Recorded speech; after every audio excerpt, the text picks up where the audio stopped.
burcu demek sahne demek.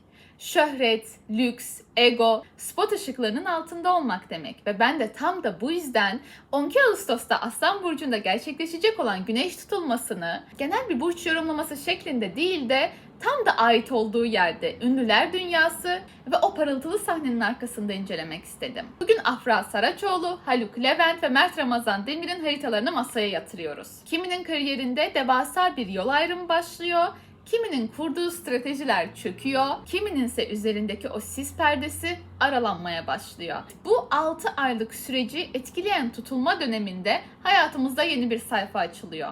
Ve en önemlisi bu 3 ismin haritasındaki devasa yol ayrımı sizin hayatınızda hangi noktaya dokunuyor? Öyleyse hemen başlayalım. Afra Saraçoğlu bu tutulmayla beraber hayatında kadersel bir sürece giriyor. Dışarıdan bakıldığında kariyerinin zirvesinde, devasa ve parıltılı fırsatların hedefinde aslında. Ama kendi içinde bu durum başka. Çünkü o gizli ev dediğimiz özel alanda gerçekleşiyor bu tutulma ve Afra bu 6 aylık süreç içerisinde kendi evine ait olduğu yeri arayacak gibi. Burada bir ev değişimi, taşınma durumları söz konusu olabilir. Ailesinde ve kendi içinde bir takım radikal kararlar ve durumlarla uğraşmak durumunda kalabilir.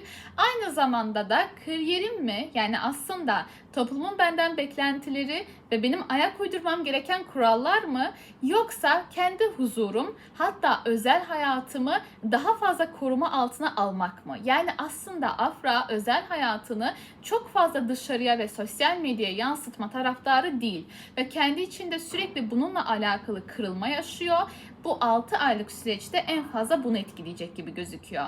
Kariyerinde önemli gelişmeler olacak ve hatırlarsanız arkadaşlar, ben Yalı Çapkını biterken Afra'nın bir süre geri plana çekilmesi gerektiğini ve bu süreçte eğer bir proje ve diziyle dönerse bunun çok fazla tutmayacağını söylemiştim. Ancak Afra Abi dizisiyle döndü. Hatta o süreçte sizden çok şu tarzda yorumlar aldım.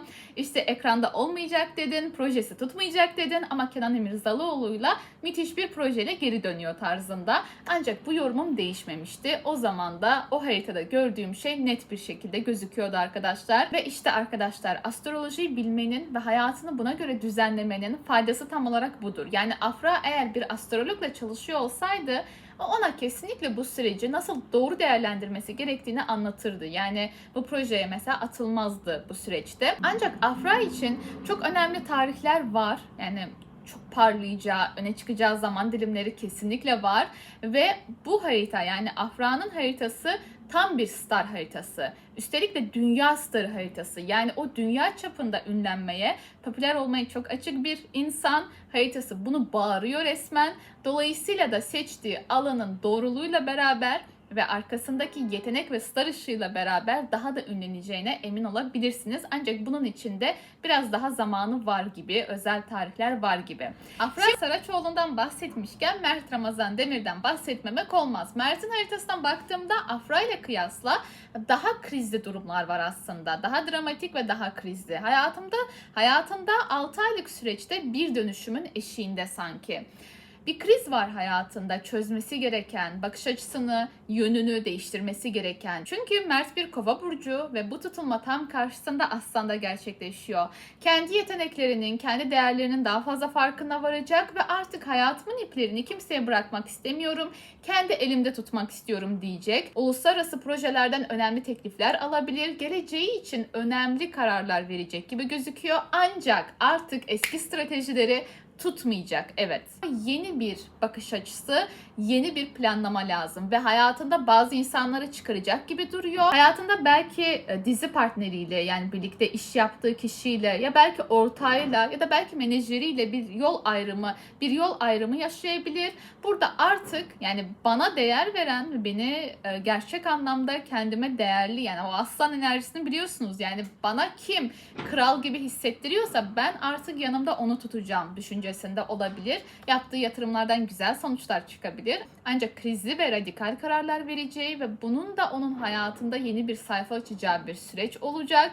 ve özellikle uluslararası temalar çok fazla ön planda gibi. Onun için aslında hem ne kadar riskli de gözükse önemli bir sürecin başlangıcı oldu. Çok fazla para kazanacak gibi duruyor. Şimdi Haluk Levent'e baktığımızda ise son günlerde yaptıklarıyla hepimizi hem hayal kırıklığına uğratan hem de şaşırtan bir isim oldu. Ancak haritasına baktığımda gökyüzünün nasıl şaşmaz bir zamanlamayla çalıştığını bir kez daha görüyorum aslında. Deprem zamanında ben onun haritasına bakmıştım. Yükselen olmadan. Sadece böyle hani yüzeysel bir şekilde açıp bakmıştım ve haritası tam bir dolandırıcı haritasıydı. Ama ben bunu konduramadım. Çünkü o dönemde öyle bir halkın kahramanı olmuştu ki ve herkesin gözünü, ben de dahil, boyamıştı ki yani bir şekilde kendi kendime yok burada başka bir detay vardır, yükselen burcunu bilmiyorsun, durum farklıdır diye kendi kendime aslında manipüle etmiştim. Ancak durum hiç de farklı değilmiş. Adamın haritası dolandırıcı haritası, buyurun. Yani bakın ve örnek olsun aslında. Güney Ay düğümünün de Aslan'a geçmesiyle neden adamın kurduğu sistem çöktü? Aslan demek kraliyet demek. Adam yardımseverlik adı altında bir kraliyet kurmuş. İnsanların gözyaşlarını, zayıf noktalarını, zaaflarını kullanmış ve buradan kendine finansal bir kaynak oluşturmuş. Buraya gelen bir Güney Ay düğümü yıllardır kurulan sistemi ve yapılan hataları hepsini çökertiyor aslında. Kendisi bir yükselen Kova, Ay Kova burcunda. Halkın kahramanı olmuştu. Halka hitap ediyordu. Çok iyi becerir. Ay Kova olduğu için çok iyi becerir bunları. Buraya gelen bir Kuzey Ay düğümü dokunuyor. Kuzey Ay düğümü çok iyicil sayılır değil mi? Jüpiter'e benzetiriz ama bir revize etmiş burada. Bir update gelmiş burada. Halkın adama bakış açısına yenilik gelmiş. Herkes onun gerçek yüzünü görmüş. Ve evet, transitler bu durumu aslında bize net bir şekilde anlatıyor ama bu çok derin bir konu ve ben bununla alakalı bir video çekmek istiyorum eğer siz de istiyorsanız. Evet, gördüğünüz üzere Aslan burcundaki bu tutulma sahne önünde olan, göz önünde bulunan kimseye torpil geçmiyor. Bu yüzden hep söylediğim gibi harita parmak izi gibidir. Ve eğer bu tarzda kadersel tutulmalar sizin kişisel gezegenlerinizde bir etki yapıyorsa, bir açı yapıyorsa sizin hayatınızı 6 aylık süreç içerisinde değiştirmeye geliyor demektir aslında. Özellikle bu tarzda video çekmem hoşunuza gittiyse lütfen videoyu beğenmeyi, kanalıma abone olmayı unutmayın ki ben de benden bu tarzda videolar istediğinizi bileyim. Kendinize iyi bakın, hoşça kalın.